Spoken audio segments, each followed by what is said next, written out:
Imagine if like you were in an ad like with a little donut. I don't know. I feel like that'd be kind of fun. Hey guys, I'm Gretchen Walsh. And I'm Alex Walsh.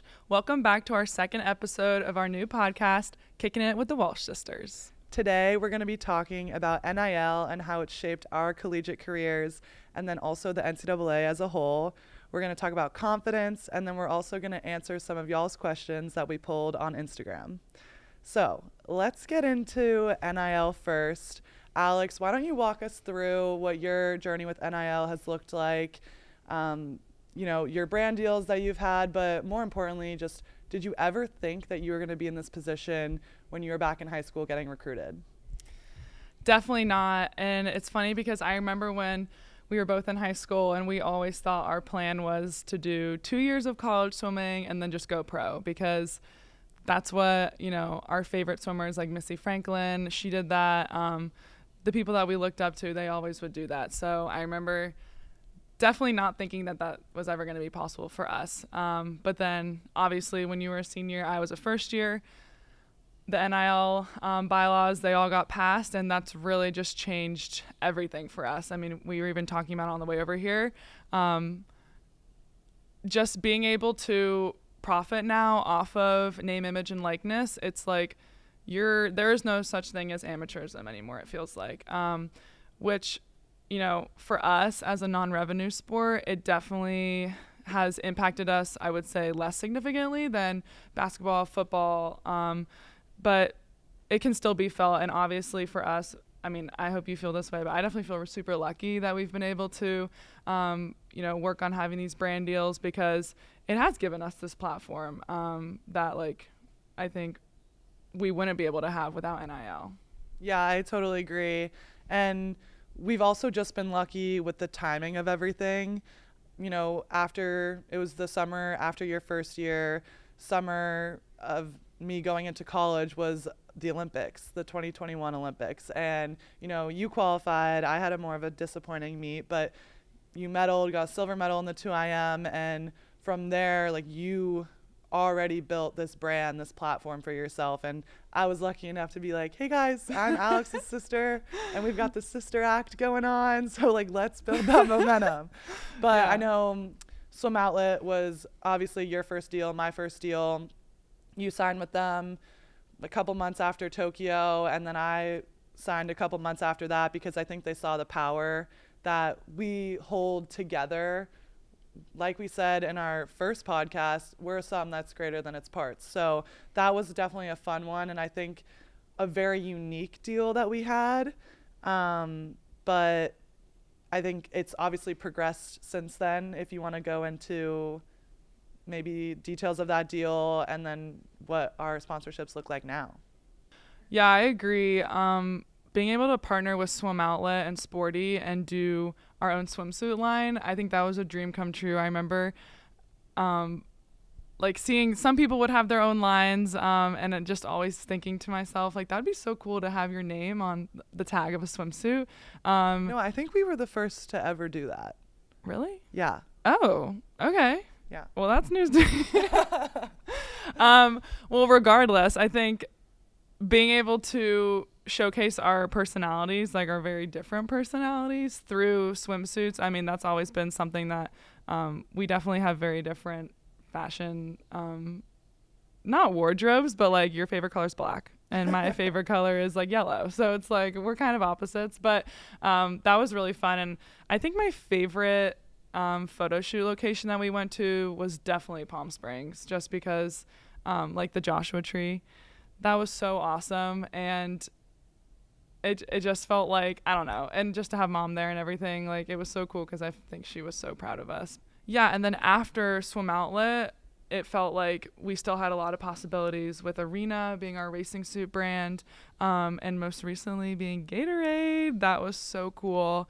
I don't know. I just felt like that meant a lot for us, because we've kind of helped at least bring swimming to this new level, women's swimming especially, and just to be part of a campaign that advocates for girls staying in sports and succeeding in sports, and the fact that there were 0 women on the top 100 paid athletes list of last year. Like, just being a part of that is like all the more significant. I don't know. Do you feel that way too? Yeah, no, definitely. I think that it's those kind of deals that kind of solidify that we have a role in our sport that goes beyond just our own success and our own individual goals. It really pertains to the trajectory of all of these younger generations, what it's going to look like for them as they rise up and have to like uphold the status of swimming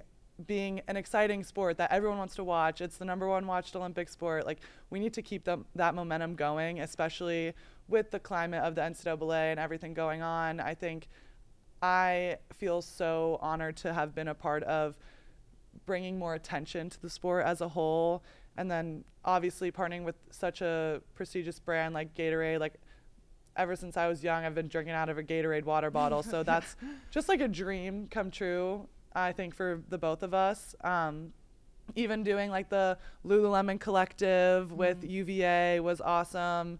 Just these brands that have played a really big roles in our lives, even away from the sport. And now here we are getting to represent them and kind of coinciding with our university as well. I feel like there's a lot to be said about what we're doing beyond just swimming fast for ourselves. Yeah, and honestly, you talking about Gatorade kind of sparked this thought I had, but one thing I really liked also about that campaign was that it embraced like so many different kinds of sports. And I feel like, I hope that as a trend with NIL, brands want to have like a very diverse group of athletes that they represent, just because it's fun to be able to like have the connections like across sports, because at the end of the day, like the NIL and, you know, a lot of people are worried about what's going to happen to the NCAA, like, because, you know, amateurism doesn't really exist anymore. Like, what's going to happen? I think like when we're able to unite sports, women's sports especially, through these like different kind of partnerships, I don't know. I'm optimistic that will, I'm optimistic that will kind of help keep like, you know, all of our sports together, and we'll be able to keep succeeding and pursuing our sports in college. But I was going to ask, just given what you just said, what advice would you give someone to encourage them to like seek out these NIL deals to help the diversity in these partnerships that brands are making with athletes across the NCAA? Like, do you mean to companies? Yeah, like what advice would you give to a student athlete at any university to go like who's seeking out NIL deals? I think just like putting yourself out there is the first thing you should be doing. Even like some guys on our team, like they just DM random brands and they're like, hey, I'm a fan, I'm a student athlete, like I would love to post some of your merch on my story or something. It's so easy. And honestly, like the funniest thing to me is that it doesn't even have to be like an athletic brand or like a sports oriented brand. It can be like gummy bears. Literally, that's what like I've gotten a package from Haribo before, and it was amazing. Yeah. And it's like, for me, I would say, like, don't be afraid to brag on yourself, because everything you do is insanely impressive to just even just being a at the normal level. person. Like they admire your work ethic right from the get-go. So don't be afraid to brag on yourself, reach out, and definitely get help with managing all of that. I would say that, at least for us, hiring an agent has been one of the most helpful things, whether it just be managing communications, planning things. There's a lot that goes behind the scenes, and I think that I'm very grateful that I don't have to be in charge of all of that for myself anymore. Speaking of bragging about yourself and, you know, putting yourself out there for these brands to see you, that kind of segues into our next topic, which is confidence. And, you know, when we were younger, we definitely struggled with confidence. We both saw a confidence coach, but a lot of people that, you know, are NCAA student athletes, a lot of professional athletes, they still struggle with confidence. So, I don't know. I think your story especially is really inspiring. So if you could just tell us how you were able to fall short of making the Olympic team and then make it? Like, how did confidence play a role in that? Yeah, thank you, Alex. Great question. Yeah, so I definitely have not had the most perfect swim career. I think looking back, I've accomplished so much that I want to accomplish, but there's been so many highs, so many lows, and I think that that's very relatable. And so confidence is what has been the driving force of getting me to where I am today and helping me get out of those setbacks. And so, yeah, missed the Olympic team in 2021. That was really hard for me because that's been the lifelong goal, making the Olympics together. Like, we've always wanted to do that. And falling short was hard. And I don't think I fully processed it until a year later when I missed the world championship team, missed it by .01 in the 50 free. That was pretty heartbreaking. And I had to force myself to seek out help, see my confidence coach, talk to them very transparently in order for me to really realize what was going on in my head, what like demons I was facing.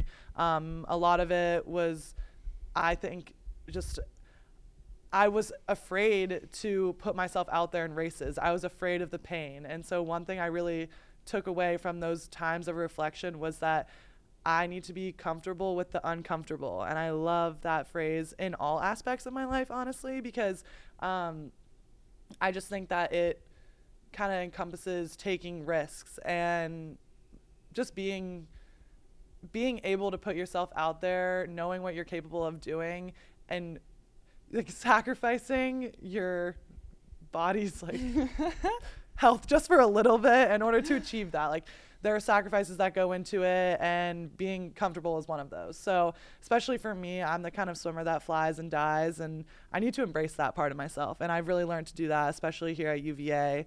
And thanks to my support systems who have taught me how to stay resilient.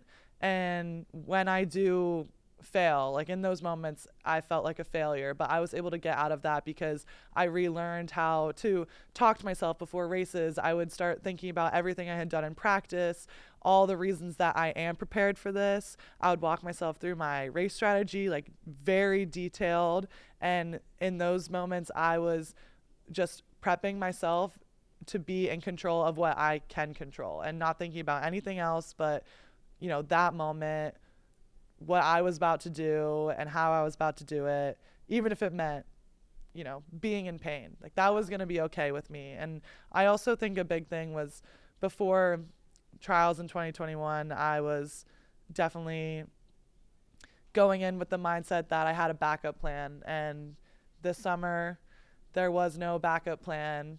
I had no summer plans besides going to the Olympics. And I think that also helped me because I was betting on myself. And I think that's a really important part of being in such a competitive sport like swimming, honestly. But you've also dealt with confidence, especially this past summer. Talk us through like what it was like in Paris, getting DQ'd, how you bounced back from that, how you changed the direction of your own life to like come back so successful in the NCAA season. Yeah, well, I mean, honestly, it helps to have you as my sister because being able to see how like you missed the team and then I immediately left for Tokyo and then everything changes, like our whole lives change and NIL changes and everything, and then we're at college. So that was even like something we had to kind of deal with on our own. And so going to Paris, I mean, it was such a fun summer. Like, it does make me happy to think that I can think about it and think of happiness, like totally thinking about like being in Croatia and like training together and like being able to train with other Team USA girls. That was so fun. And then obviously being in Paris and having a view of the Eiffel Tower in our suite, that was so awesome. There were so many good memories, but yeah, obviously the one that kind of painfully stands out is being disqualified after rip. Gosh. after I, think I thought I just won a best time. I thought I won a medal. And honestly, like, I wasn't even super happy with the time. Like, yes, it was a best time, but I thought that I was capable of going faster. So it was more of like relief. Like, I remember I hugged Kate and I was like, oh my gosh, we won a medal. Like, that's all I cared about, really, because I was like, and I even had texted our social media manager and I was like, hey, like, can Gretchen and I do like the media stuff together since we're sisters? And she was like, oh yeah, just like focus on your race first. And like, and then I didn't even get a medal. No, but just like I had put so much pressure on myself to medal because at the end of the day, that was my goal because like, the 2IM was like a huge race in Paris. But yeah, gosh, I keep finding myself in these like really tight races, I'm realizing. Anyway, so yeah, like it's hard to even just put into words like what it felt like to be disqualified, but obviously just like had a moment where I was like, wow. And then obviously had a moment with Todd and I was just like, I don't know what to do. Like I felt like I sacrificed so much and I like didn't get what I wanted. But then like even just 10 minutes later, I was like, I don't regret like putting in all this effort. Like and I don't it doesn't define I put in so much work and I had so like obviously it hurt and like it definitely was just like a letdown. But I didn't let it take it away from the rest of the summer and like the fact that I had accomplished something that I wanted to do, which was like be in the race, be a contender, go out fast. Like I was super proud of that race. But even coming back to just Charlottesville, like that's why I took a 5th year, because I knew that I would want to be surrounded by my team. Not that I was manifesting like a bad experience in Paris, but I knew that I wanted to be with the team because like the post-Olympic depression is real. And I knew that like being here, I like would pretty much be immune to it.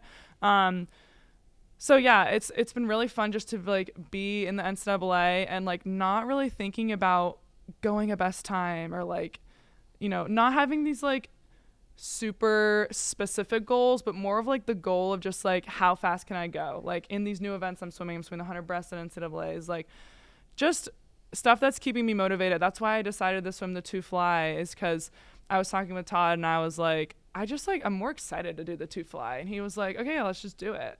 He was like, it's going to be a good race. Like, let's just do it. And I was like, okay, yeah, I'm going to do it. So I would say, and kind of back to my original point, having you as my sister, like being able to see that these results, like, I'm more than them, but also they're worth more than not the results. The journey is like, obviously it's cliche, but like really I spent the whole year like making myself the best version I could be in order for this one goal. And even though the goal didn't necessarily happen, like I still come out as a better person. Yeah, so totally.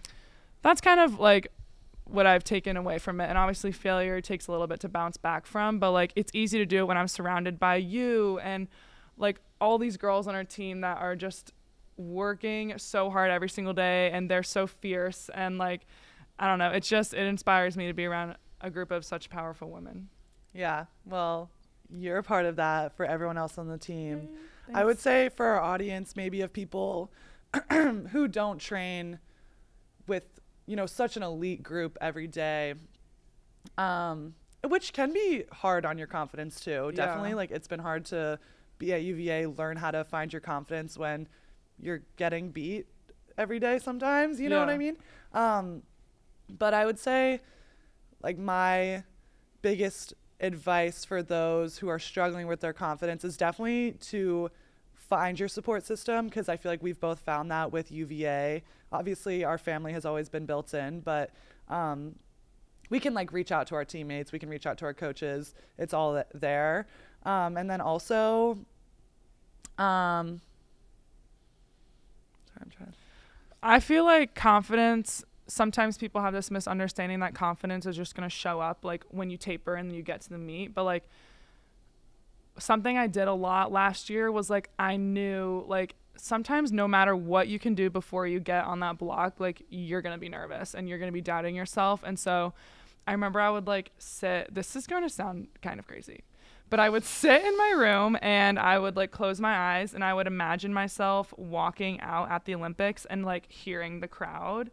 And like that would make my like my sympathetic nerves, like my heart would start beating It would like really simulate fast. Yeah. that. And it would almost simulate, the feeling of what is that going to feel like? And honestly, that was what helped me, because then I would think to myself, okay, like deep breaths, think about like, don't let your confidence waver. Like it's different for everyone, but like everyone has their thing that helps them. And like, so I'm really bad with visualization. I can't do that. Stress me out. no, yeah. And I can never visualize myself doing a race correctly either. I don't know what's wrong with me, but I can't do that. You do a backflip off. But like I was saying, earlier when I was talking about what I learned from my confidence coach, definitely that like pre-race self-talk of like walking through the details, reminding myself all the crazy stuff I've done in practice, all the work I've put in. Like that's the kind of stuff that allows me to step up on the block and have that peace of mind knowing that I've done every single thing I can to be my best version of myself in this race. Yeah. But would you say like you also have that positive self-talk like in practice? Because I have learned to get that skill to be able to translate it into races. Like when you're struggling in practice, are you like, let's do it? Or like, what's your mindset?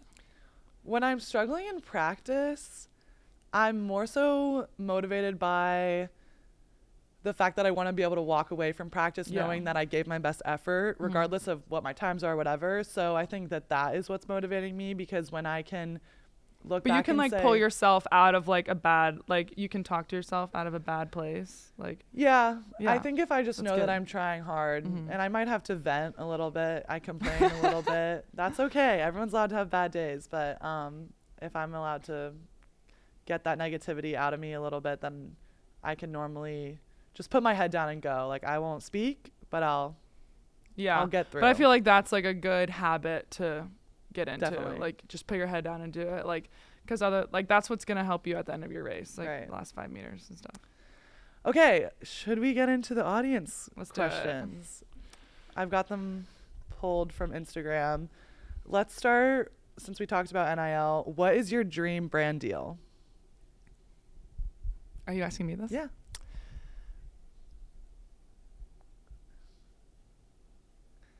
You got Okay, so I have two. One is like, I think we've talked about this, but like aloe would be cool to be like, do aloe stuff. Another, like this is, like Krispy Kreme. Like imagine if like you were in an ad like with a little donut. I don't know. I feel like that'd be kind of fun. Mine, I think, it's just always been Porsche, because I love their cars. Like how sick would that be? Yeah, no, it'd be sick. That's all I got to say about that. Okay. When have you been most proud of one another? For me, I have two moments. I would definitely say when, and they're different, but when you qualified for the Olympics in 2021, that race, like I'll never forget that moment, and like hugging you after that, because we had been apart all year, and like I don't even know what was going on here in Charlottesville, but all I knew is that you made the Olympic team and nobody thought you were going to, and you did. And so that was a really cool moment as a sister. And then definitely just like how the way you handled the DQ this summer. I think I was really proud of you. And I feel like you didn't let it affect you the way a lot of people would be affected by that. Mm-hmm. Thank you. I think the proudest I've been, kind of similar, where it's like a little bit twofold, is this past summer when you won your first individual medal in Paris, silver, like me, on the same day. We were talking about that. That's so crazy. But anyways. It was in the stars. Yeah, in the stars. I wasn't supposed to You win. were not supposed to win. But, I think it's hard for people to comprehend, like, you break the world record at trials, you immediately go from, will she make the Olympic team, to now she's the Olympic favorite. Like, how do you deal with that? I don't know. You can answer that if you want, but like just that mindset shift. Like, I don't even know what I would have done if I was in your position, because seems very terrifying, because that's kind of unexpected. You're like, oh wow, okay, let's go. I'm the number 1 seed at the Olympics. Like, what? Anyway, sorry, that was crazy. But when you won a silver medal, I think, like, I can imagine that it was kind of happy and sad at the same time. Like you wanted to win. You had you were out there so fast as you always are, and those girls were right there with you, and I know that stressed you out. Like I even in the stands I was like, oh wow, I know she's like stressed, but on the turn but just like being able, kind of similar, like you were the favorite, you got silver, but like what you had accomplished that whole summer in the hunter fly, like you talked about in your Instagram post, like just thinking about like your little younger self that quit swimming because the pool was too cold, like that just went so much further than I think like a gold medal would have done. But you still got that gold in the relay, so yes. I'm proud of you. Thank you. Okay, who steals clothes from who? Well, I am currently wearing your sweatshirt, but yes. you I would say happen to notoriously steal me. more than me. I will like definitely go into your closet and Yeah. take home like 5 things. Yeah. If need be. Yeah. You just have good style, like sense of style. Thank you. Yeah. Yep. Okay, biggest pet peeve of one another. We've been waiting for this one. We have been waiting for this one. Okay. My biggest pet peeve is that sometimes you don't respond to my texts. Oh, no, it's because you're always on Do Not Disturb. Always. You never turn it off. And then it's really hard for me to contact you. I've been getting better about it. Slightly. Yeah. My biggest pet peeve of yours is that you're literally always late. Yeah, facts. I knew you were going to say that. Yep. And that's like not me I'm not hating on your character. It's that's just true. How it goes. Okay. Dream practice. No practice is my answer. Ditto. But if I had to have a real practice, probably hunter breast. Like that's a fun one. Yeah, I don't do that, but I would say like 50 free with a little bit of starts. I love how you say you don't do that. Well, one question is who's more competitive. Should we talk about that? Yeah. We got competitive. We both went, that and was unlike us. The 100 breast, Cavalier invite, 1/100th apart. No, you have to set the stage. So I never do this So event. I'm swimming this event at NCAA's, right? It's like this huge event for me. I'm really excited. I'm training. I'm full on breaststroker these days. Gretchen's entered in the 100 breast at Cav invite, and I'm like, oh, easy. Like she can't like break 59. Like yeah, this is all me. This is my time to shine. Like literally. And so she swims prelims. She goes a 57 low, which is like almost my best time. And I was like, oh wow, okay. So then I'm in the heat after you in prelims. I don't go as fast as you, and I'm like, oh my gosh, like So wow, I'm number she's one literally seed. gonna beat me tonight. This is so embarrassing. What am I gonna do? And I'm also thinking to myself like, oh no, my confidence is wavering. Yeah. But anyways, the final comes on. Our whole team is like getting amped for this race. It's like 8, like all of the girls were UVA girls in the final heat. And we have this big race going. And on the last turn, we're like neck and neck. Like we are next to each other. And I'm thinking to myself, just give it to me, Gretchen. Just let me win. Like, and I'm thinking, should I give it to her? Genuinely, like I don't think in my races, I normally just like counting stuff. And like I don't know enough about this race to be counting anything.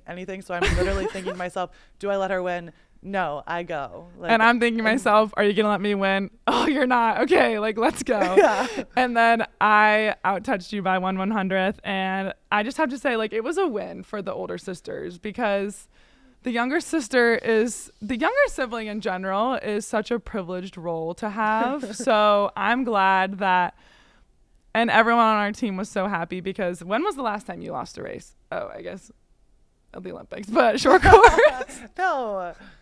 Claire beat me in the 200 back. Oh, right. Okay, yeah. I've been humbled this year. True. But it's few and far between for Gretchen. So, and it was best case scenario because we both went best times. True. Alex came out on top. We did. We pushed each other. We did. And that was probably the most competitive we've both been in a long time. Like ever, maybe. Yeah. Like with anyone. I wouldn't say I am the kind of person that has rivals, but like in that race, like yeah, we were it was rivals. on. Yeah, we were not sisters. Okay. Are you a cat or dog person? Cat. Dog. Very specific question.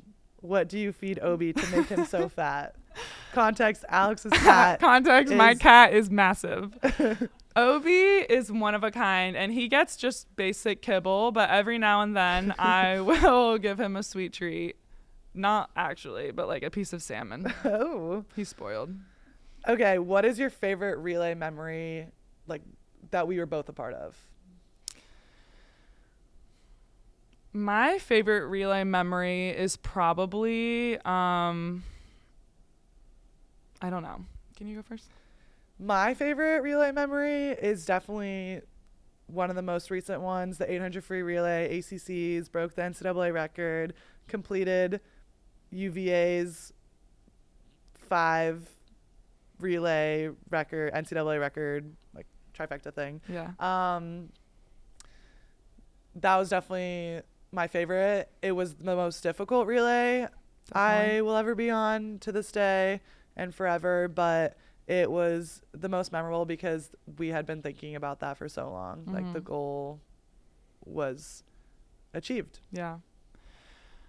My favorite relay of us together was probably at last year's ACCs during the 200 free relay, because I split a 20, which was huge, and then you split a 19. That And was a even good though I one. didn't get to see it because I went right after you, it's really cool to watch that again because you can hear everyone in the crowd gasp. Yeah. But that was just a really great relay, and I don't even remember if we broke a record or anything, but I remember that was really cool. Yeah.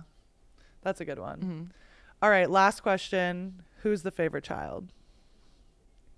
No, not anymore. Me now, because I answer my texts. I don't know. Maybe we'll have to debate that amongst ourselves. Yeah. I would say notoriously it's been me, though. That's what I'm saying. Younger sibling. Yep. Okay, I think that's a wrap on our second episode of Kicking It with the Walsh Sisters. Thanks, guys, for watching, and we'll see you next time.